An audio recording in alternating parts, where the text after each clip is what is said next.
right, everyone, welcome to day 2. Hopefully you've seen a number of sessions today, but if this is your first one, welcome. We're happy to have you. And we are here with Elliott Rabin for Torah, Trees, and Wisdom, Recovering Our Sacred Forests. We're going to talk all about trees.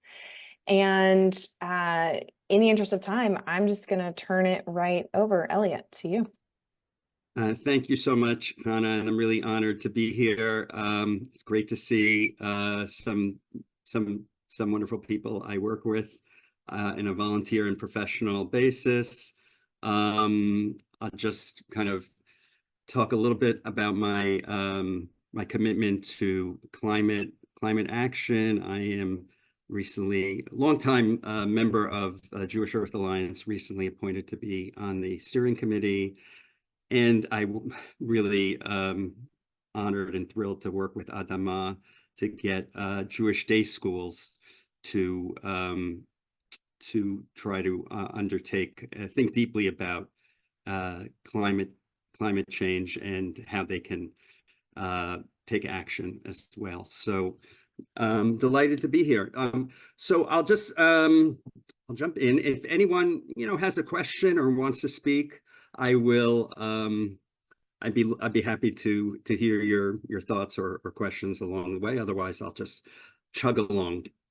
So the name of the talk is Eitz Chayyim, Torah, Trees, and Metaphors, and it's as I conceive it, it's really one part of a larger project that I am kind of undertaking, which is to connect consciousness of climate change to the holidays, the Jewish holidays, through discussing natural resources and other points of connection. So in this case, this chapter was written originally as a speech for Shavuot, even though maybe it sounds more like Tu B'Shvat because it's about trees, but you'll hear why it's Shavuot in a minute. Anyway, let's start with, we can start, Hannah, if you don't mind sharing the sheet, that'd be great.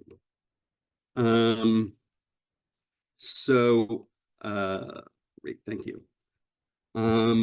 Let's talk about this Eitz Chayyim. The source, of course, is from Proverbs. She is a tree of life to those who grasp her, and whoever holds on to her is happy. Now, we'll be kind of going into this a little more when we see the fuller context in a minute. But this doesn't sound very tree-like, right? We don't usually kind of grasp onto a tree. I guess we do when we're climbing it. But it's between something natural and metaphorical. And that's kind of the place that I want us to inhabit, between ideas of natural trees and metaphorical trees. And when we think of this term, Eitz Chayyim is a term that has deep and rich connotations in Jewish life. First of all, Gan Eden, right? The tree of life is central to the Gan Eden story, which we'll be talking about. It is a kind of symbol or metaphor, very rich one for Torah. It's also the term for the Torah handles that we lift. And additionally, in the Kabbalah, it is the image of God. The 10 sfirot, the 10 emanations of God are put onto a diagram that's like a tree and called an Eitz Chayyim as well. And there are many other associations we have with this. Some synagogues are named Eitz Chayyim, etc. So it's very metaphorical, and as Jewish things often are, but in the metaphor, we can kind of lose track of the actual tree. And I want us to kind of talk about that relationship between the tree, and the tree is, the tree is an Eitz Chayyim. A tree is something that's full of life, and that gives life. It itself is abounding with life, and it is a primary source of life for Earth's creatures. So the questions I'm kind of in the background or that gave rise to this talk are the following.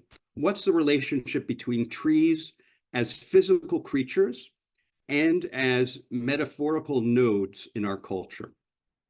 That's the first question. Second question is, by reconnecting the metaphorical, spiritual, and symbolic layers in Jewish life with the physical reality that gives rise to them, can we strengthen a Jewish ecological and climate awareness in our communities and see it as more central to our religious concerns, more Jewish? And that question comes from something that I certainly see, since I travel often in more maybe traditional parts of our society, that, climate is often, people will say, well, yeah, it's important, but what makes it Jewish, right? I don't know. I imagine all of us have encountered that question at some point. And so this talk is a way of kind of approaching that question, I think. And my assumption is that trees in Judaism embody Torah, life, righteousness, society, as we're going to see some of the associations. They're a fruitful source of metaphors and associations. When we draw upon those associations, we need to simultaneously remind ourselves of trees, physical, real trees, and the relationship between textual and natural forests. Okay, so let's look at source 2, because this is a famous story from the Talmud that I think it's clear the associations between the kind of metaphorical and natural aspects of trees, which kind of get lost in some of the later passages that we'll be reading. One day, Choni HaMa'agel, Choni the circle drawer, was walking along the road when he saw a certain man planting a carob tree. Choni said to him, "This tree, after how many years will it bear fruit?" The man said to him, "It will not produce fruit until 70 years have passed." Choni said to him, "Is it obvious to you that you will live 70 years, that you expect to benefit from this tree?" In other words, why are you bothering? You should only do things, perhaps you should only do things that you'll benefit from in your lifetime. He said to him, "That man himself found a world full of carob trees." I'm not sure quite who that man was, but I think maybe his father. "Just as my ancestors planted for me, I too am planting for my descendants." We see here a number of associations that are really rooted in this very definite carob tree. The idea that trees are things that of longevity, and they, as we know, trees can last if they're well tended and live in a forest. They can live easily, on average, about 500 years, and the oldest living things on Earth are trees, some of which may be 10,000 plus years. So trees have longevity. They're things that we use to invest. We invest with trees in the future. They're creatures that we invest hope and faith in. We have faith that they will, by planting them, we have faith in the future that they will grow, they will bear fruit, which is not an obvious or necessary quality of all trees. Just because you plant them, I have a little balcony in the Bronx, and when I plant things, they certainly don't often or usually bear fruit, or I can't rely on them. But so it's a kind of act of faith. They're also they represent a connection to the land and a faith that his descendants will continue to have a connection to that land. And they're also a way of paying it forward, of, as we would say, l'dor vador, right? That he was cared for by someone planting trees, and that's the way that he cares for others. And that's who will come after him. And it's a form of kind of obligation or responsibility that the man feels towards the future. So we see that sense of trees as obligation and responsibility in the next quotation, which is from the Midrash, Vayikra Rabbah, based on a passage in Leviticus. The Holy One, blessed be he, from the beginning of the creation of the world, only occupied himself with planting first. Hence it is written, and the Lord God planted a garden in Eden. You also, when you enter the land, only occupy yourself with planting first. Hence it is written, when you shall come to the land, you shall plant. Now, the sentence in Leviticus and Vayikra doesn't phrase it as a mitzvah like this Midrash does. It's just something, when you come to the land, you're going to plant, because what else are you going to do, right? You need food. But this passage sees planting as not only a form of mitzvah that's enjoined upon us because of the holiness of trees, right? And it's not obvious at all from the sentence in Vayikra that they're talking about trees, but it's a mitzvah to plant trees, and it's also a form of what we would call imitatio Dei, that we're imitating God by planting trees. So it's a very powerful midrash. I think that really speaks to the sense that just as God plants trees in the world, we also are responsible for planting and tending and caring for the well-being of trees in this world. All right, let's go down to the next section. So trees are the Eitz Chayyim. We're going to look here about this idea of the Eitz Chayyim and the relationship between trees and Torah. Were we meant to have Shemitah for the land? Yes, but for a year of Shemitah, you have to have 6 years of planting, right? First, but definitely. Okay, so here we see the beginnings of a recasting of this idea, the fuller context rather of this idea of Eitz Chayyim He, and what it means and why the rabbis came to associate it with Torah. Happy is the person who finds wisdom, the person who attains understanding. Her value in trade is better than silver, her yield greater than gold. She is more precious than rubies. All of your goods cannot equal her. In her right hand is length of days, in her left riches and honor. Her ways are pleasant ways, and all her paths peaceful. She is a tree of life to those who grasp her, and whoever holds on to her is happy. Eitz Chayyim hi machzikim bo b'chol tomcha musha.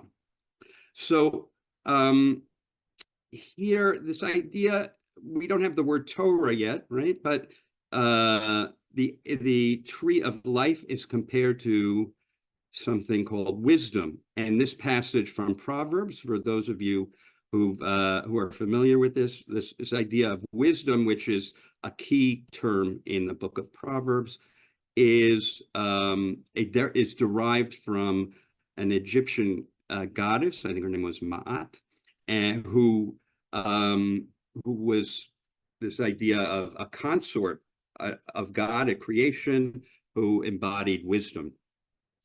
And Proverbs kind of adapts that idea to a monotheistic perspective. So we see that there's the idea, the way that this passage describes wisdom has certain associations with the rabbinic concept of Torah. It's something that you find, you look for, you attain understanding by pursuing it. Great. Yes. Thank you, Fred. We'll get there. Thank you. We see here it's compared, wisdom and Torah are compared to a woman in very similar terms to Eshet Chayil. So that we see how that idea of the Eshet Chayil at the end of the book of Proverbs is connected to this concept of wisdom and the gendering of wisdom and Torah. And this idea of that that one who pursues this wisdom, or you obtain this wisdom, you gain length of days. You live a long life, right? And that's connected to the associations with Eitz Chaim, as we're going to see. So the Ibn Ezra, Fred, I saw you liked it. Maybe you want to read it and translate it. I don't want to put you on this. No, that's okay. Had to unmute. So Eitz, commenting on the tree, Eitz Chayyim, like the tree of life, sheha ochel mipiryo, that whoever eats from its fruits, yichyeh shanim rabot, will live for many years. So Torah here as chokhmah or Torah, wisdom or Torah, sort of metaphorically, which is the pshat for many, but really literally, it's take care of the trees will take care of you. Thank you. Beautiful. Right. So the trees do, because they bear fruit. We eat their fruit, and both literally and metaphorically.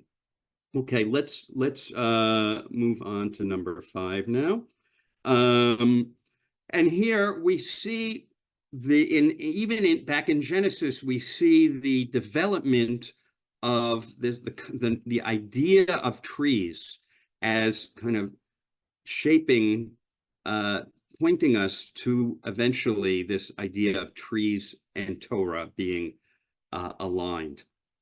So number 5, and God said, let the earth sprout vegetation, seed-bearing plants, fruit trees of every kind on earth that bear fruit with the seed of it. And it was so.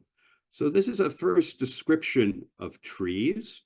And I think one thing that's interesting is that from the description, you wouldn't necessarily know that the Torah is talking about all trees, because it's talking about fruit trees, and fruit trees are, there are many trees that are not fruit trees, but the focus is on fruit, and there's a certain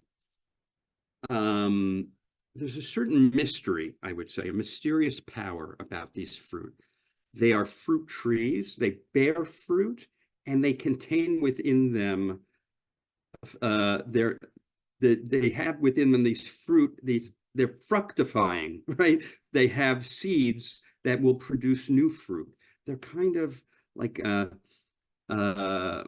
endless source of life. There's like a fruit, there's a literary term called mizan abim, where something is you see within itself a kind of picture of the larger thing. So you see that here. There's the fruit tree hanging here, and then there's also, even at the microcosmic level, there's seeds, which are mini fruits, and they keep bearing fruit. And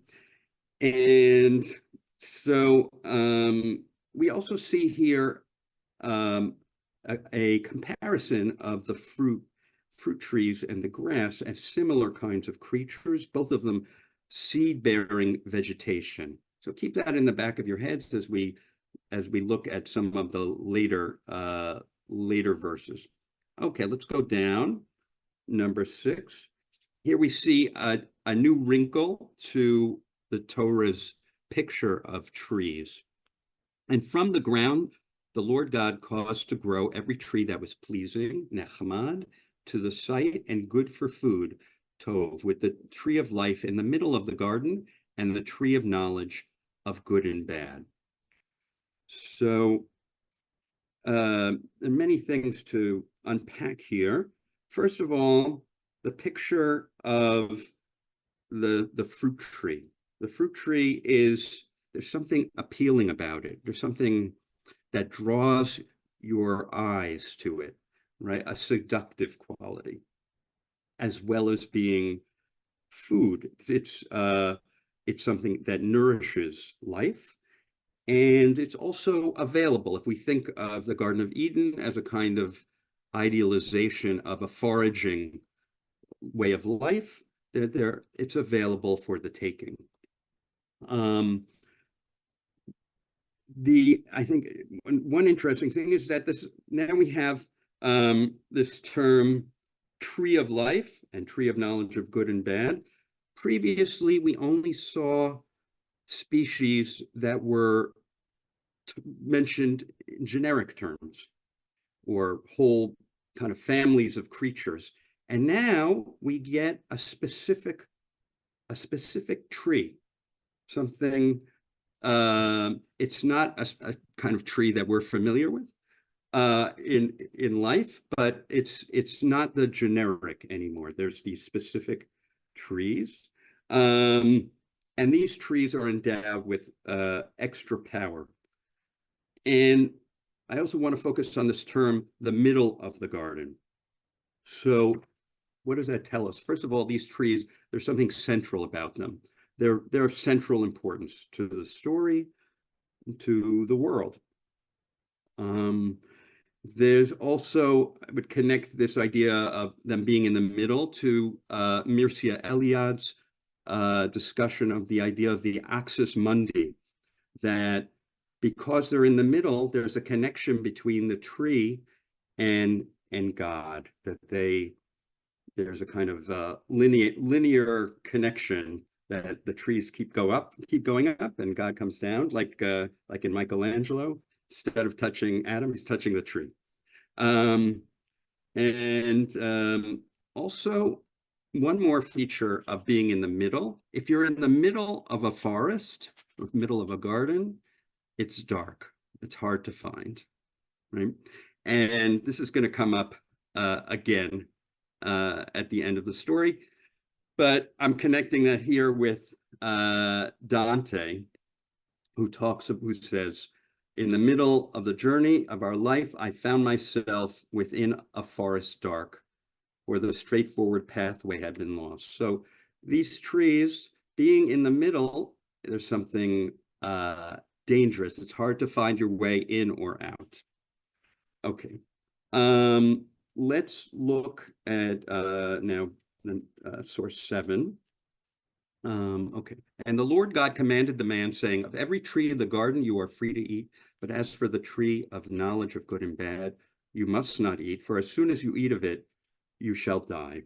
So first of all, we see here the tree as being the first source of a mitzvah, of a commandment, right? And that's important when we think of the connection with Torah. Trees are so powerful that they require their own commandments. And also, I would say these two trees start to blend. There's the tree, the knowledge of good and bad gives people a certain kind of wisdom, right? And the Eitz Chayyim gives people longevity, eternal life. And these two trees combine to form the Torah. I think often we think of it as just the one tree, but it's really, there's a collaboration of both trees. And let's scroll down a little more. When the woman saw that the tree was good, tov, for eating, we saw that word before, and irresistible to the eyes, ta'ava, uses a different word, and that the tree was desirable, nechmad, as a source of wisdom, she took of its fruit and ate.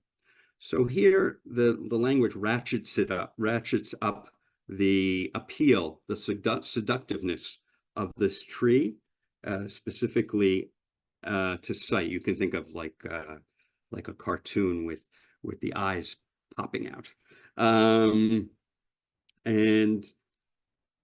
And I think one interesting thing about this is that the appeal is it's equally appealing or more appealing to women than men. And that's an interesting thing to think about when we think about Torah, right? Which was very much gendered for a long time, but this source, if we're talking about the appeal of Torah, Torah as a pursuit of something desirable, is something that really Eve was the first one to uncover. Okay, and the wisdom, the source of wisdom, that's the fruit of good and the tree of good and evil was itself nechmad. Okay, and here and finally in source 8, the last one for this section, we see the true trees working together again. The Lord God said, now that the man has become like one of us, knowing good and bad, what if he should stretch out his hand and take also from the tree of life and eat and live forever? So we have here this idea of wisdom and long life, the two trees combining. And when they reach out, again, this idea of the center of the forest, when they reach out and eat of the tree of good and evil, they gain the wisdom. And if they had also eaten of the other tree, they would have gained eternal life. But they can't find it because it's in the middle of the forest. So they get cut off, and then they can easily get expelled. But God has a certain anxiety that they're going to find it. So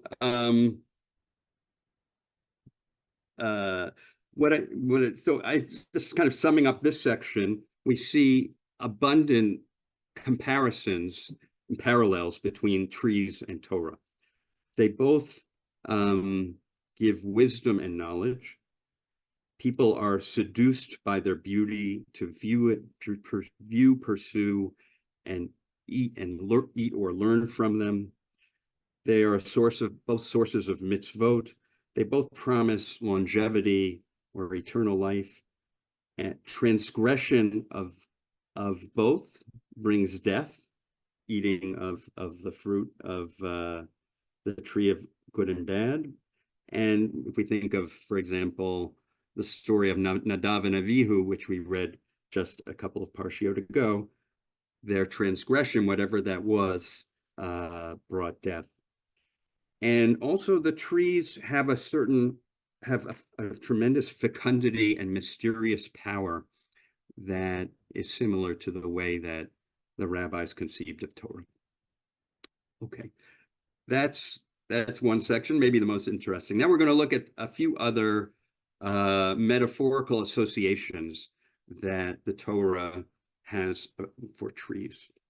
The first one is trees as people, and here I bring quotation from the 20th century French novelist Georges Perec, who is Jewish, and he says, "You can be a god to dogs, to cats, to the poor, with merely a leash, a treat, a small fortune, but you will never be the master of a tree. At best, you may wish to become a tree in your turn." And I think this can be seen as a kind of his own kind of midrash on trees and the verse Vikib Shuha, right?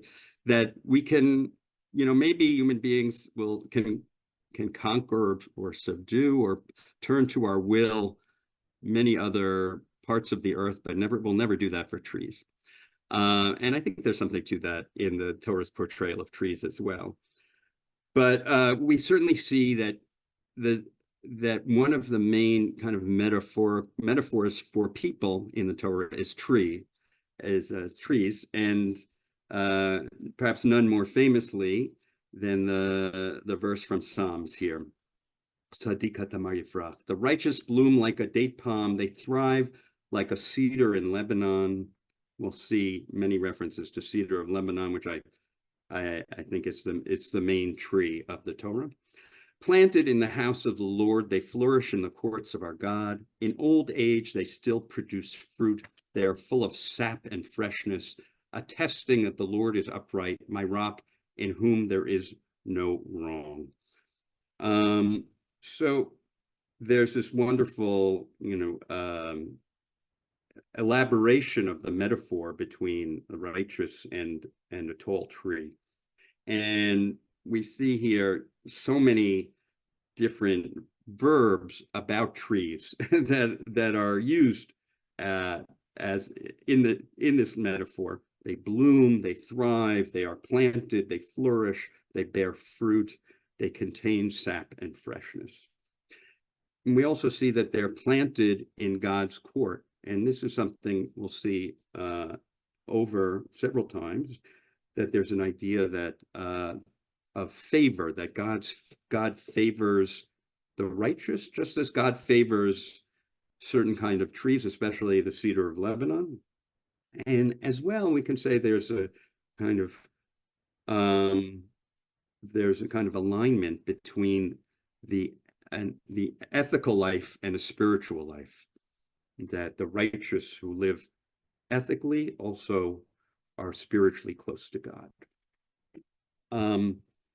If we look at the next verse, we see a part of this psalm that reinterprets that verse that we read earlier about when grasses and trees arose. Though the wicked spring up like grass, though all evildoers blossom, it is only that they may be destroyed forever. So whereas originally the trees and the grasses were aligned in harmony, and they were both under this term desha, tad haaretz desha, may the earth be filled with vegetation. Here the psalmist is riffing on that and sees an opposition between the asev, the grass, and the tree. The asev is a metaphor for the wicked because they don't grow so high, right? Depends where you live, I guess. But so they are considered more akin to the evildoers. Okay, so let's look now at source 11. So okay, right. Let's go back. Yeah. Thus says God, cursed is the man who trusts in mortals, who makes mere flesh his strength and turns his thoughts from God. He shall be like a bush or a tamarisk in the desert, which does not sense the coming of good. It is set in the scorched places of the wilderness, in a barren land without inhabitant. Blessed is the person who trusts in God, whose trust is God alone. That person shall be like a tree planted by water, sending forth its roots by a stream. It does not sense the coming of heat. Its leaves are ever fresh. It has no care in a year of drought. It does not cease to yield fruit. So here we see this contrast, not between grass and trees, but two kinds of trees. There's the tamarisk tree that grows in the desert, in a barren place, and versus a tree that grows by the water, unnamed, that grows by the water. And the contrast is between kind of a person who's mostly self-reliant, which doesn't get the same kind of acclaim as it does with say Emerson. Self-reliance is if you rely only on yourself, you're going to be on rocky territory. It doesn't die, it survives, but it's barren. I think there's a contrast again between the fruitfulness of a tree that's favored versus the barrenness of a tree that doesn't have God's favor and doesn't seek God's favor. Okay, so go down to the last one now. Okay, source 12. So this is a source of endless fascination, this passage in Deuteronomy about an army sieging a city. When in your war against a city, you have to besiege it a long time in order to capture it. You must not destroy its trees, wielding the axe against them. You may eat of them, but you must not cut them down. Are trees of the field human to withdraw or come before you into the besieged city in a siege? So this passage seems to be saying two contradictory things at once about trees. On the one hand, trees, it asks this question, rhetorical question, are trees of the field human? And the answer on the surface is no, because trees can't move, right? They can't move. If you attack them, they can't really fight back. I mean, they're kind of hard to take down, especially if you only have axes or whatever. But they, they're helpless, and you shouldn't cut them down. Of course, we need the fruit of the trees, as we learned many times. But on the other hand, trees are like like humans. Trees of the field are like humans because the speaker cares and empathizes with them to the extent that the speaker kind of puts him or herself in its roots, so to speak. The person, we forces us to empathize with this helpless tree. And we usually only empathize with people or animals, maybe sometimes, that are like people, but not usually with trees. So it's fascinating also that, again, just as we saw at the beginning with trees, trees getting their special mitzvah, right? There's a mitzvah. The first mitzvah is with the tree. Here's another mitzvah associated with the tree. The trees, because trees are like people, because they have this special status in the Torah, and that is codified sometimes as rights, right? There are many times many passages in the Torah where we see mitzvot that are associated with animals, but also trees seem to have a special status and kind of extend the Torah's conception of rights even further. Okay, couple more sections we'll go through more quickly. The first one, trees of strength, associated with strength and favor from God. We already saw that a little bit. Source 13, the trees of the Lord drink their fill, the cedars of Lebanon, again, the main tree in this section, his own planting, where birds make their nests, the stork has her home in the junipers. Again, trees as providing shelter and habitation. And the cedars of Lebanon are planted directly by God. Remember, we saw before that there's this, the Midrash has this mitzvah that we should plant trees, right? Because God plants trees. So here we're told in this, certainly one of our favorite Psalms, Barchi Nafshi, that the Psalm of creation and of nature, that God self plants the trees, the cedars of Lebanon. And we see further this idea that the cedars of Lebanon are favored by a quotation from Rabbi Hanina. The cedars of Lebanon, were tiny like grasshopper antennae compared to God. The Holy One, blessed be, he uprooted them and planted them in Gan Eden, right?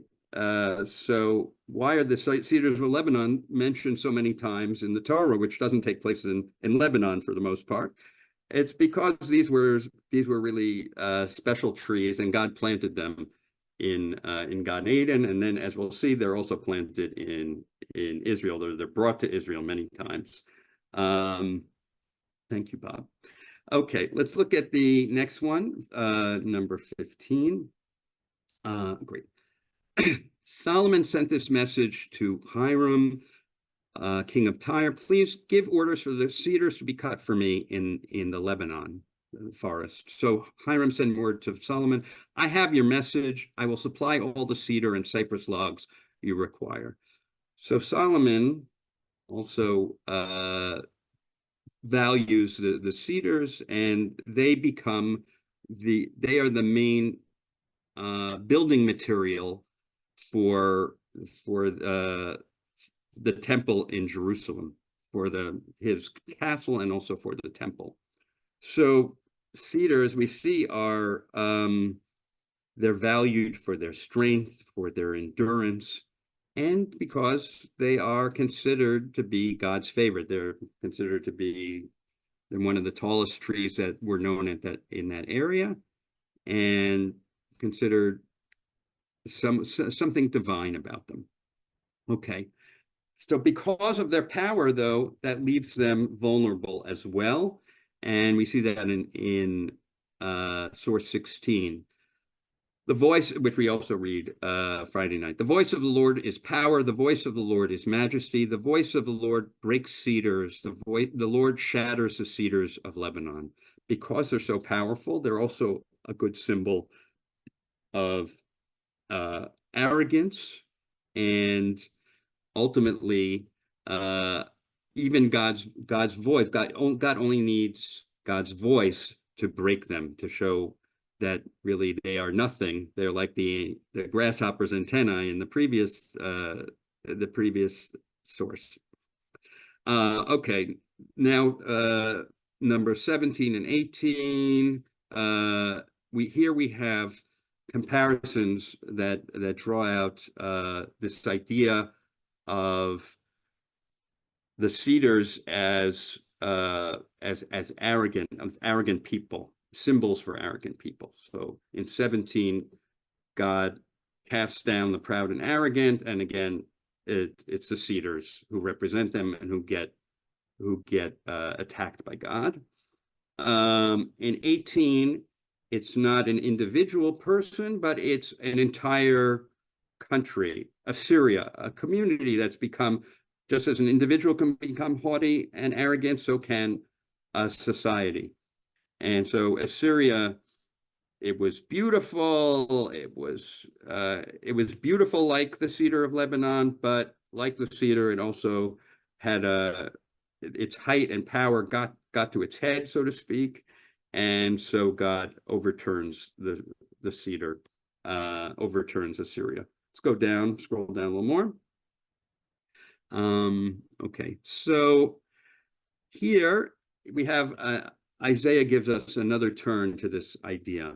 So even pines rejoice at Babylonia's fate, and cedars of Lebanon. Now that you have lain down, none shall come up to fell us.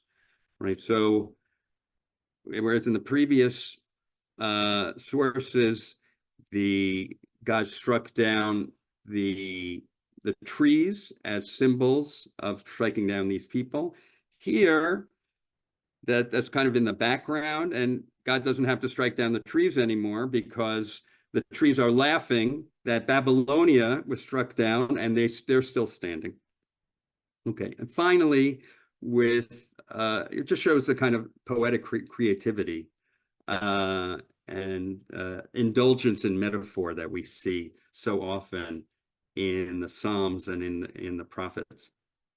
And finally, famous dirge, Kinah, from Tisha B'Av, talks about the giants of Torah, the leaders of the rabbinic leaders of the Middle Ages, who were struck down, and comparing them naturally to the cedars of Lebanon, which were the main vision of strength and beauty and majesty in the Torah. Okay, and finally, okay.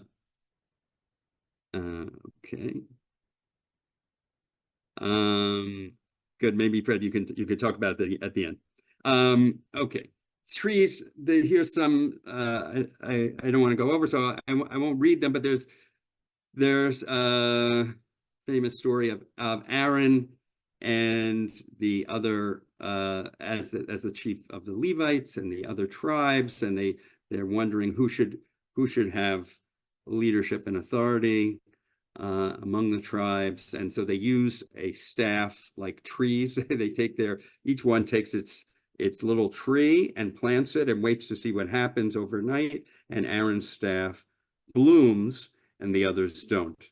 So there's a social dimension to trees here, which we haven't seen in the other sections. Again, this idea of fruitfulness as a symbol of God's favor. Aaron's staff blossoms and is fruitful, and the others aren't. And the staff stays. It stays as a reminder forever for the people that Moses calls them rebels, right? A message, put Aaron's staff back in the pack, as the Lord says to Moses, to be kept as a lesson to rebels, so their mutterings against me may cease, lest they die. So Aaron's staff remains as a reminder, a visual reminder. We see this idea of a tree or the staff as a social historical memory in the United States. With this, there was something called the Tree of Liberty.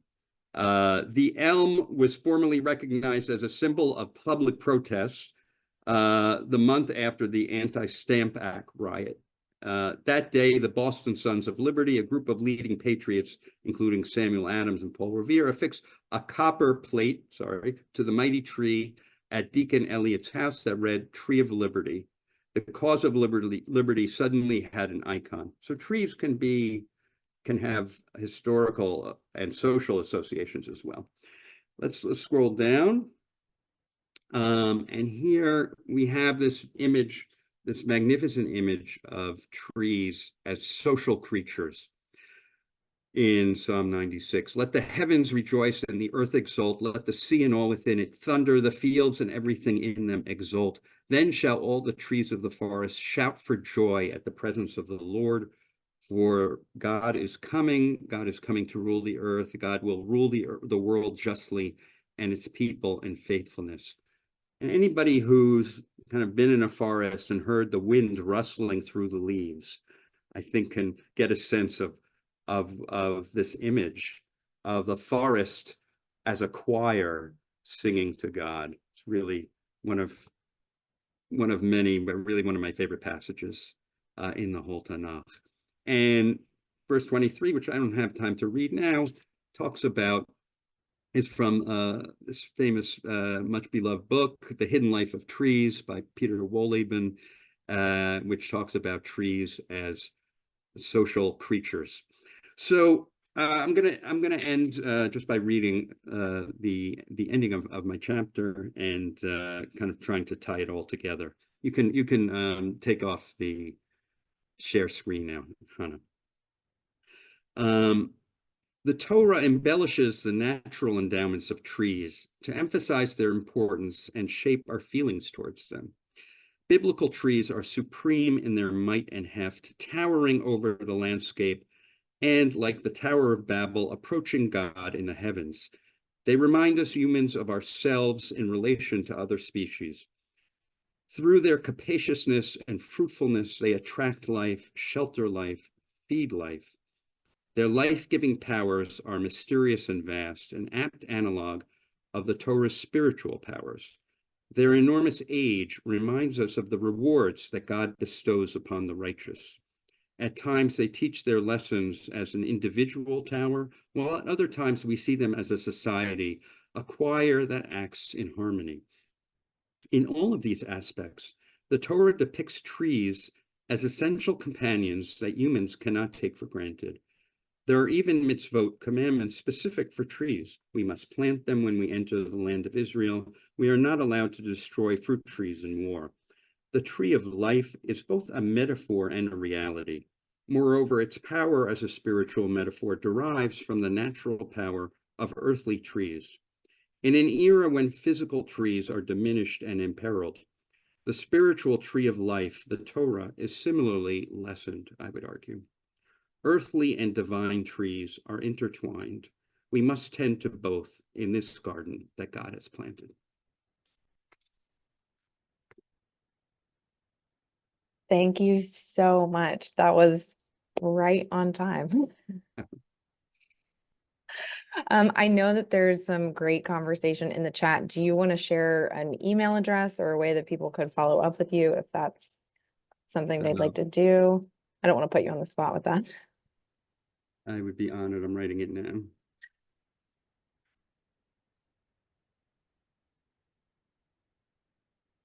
Okay, so this is a good email address to follow up if anybody wants to continue the conversation. And with that, I am going to adjourn the session. We have one more learning block this afternoon, so I hope you guys can all make it to that. And Oh, let's have vote. That was an amazing session. I have so many notes that I want to discuss with you, Elliott. I'd be happy to. Call me anytime, Marilyn. So much. Thank you. Thank you.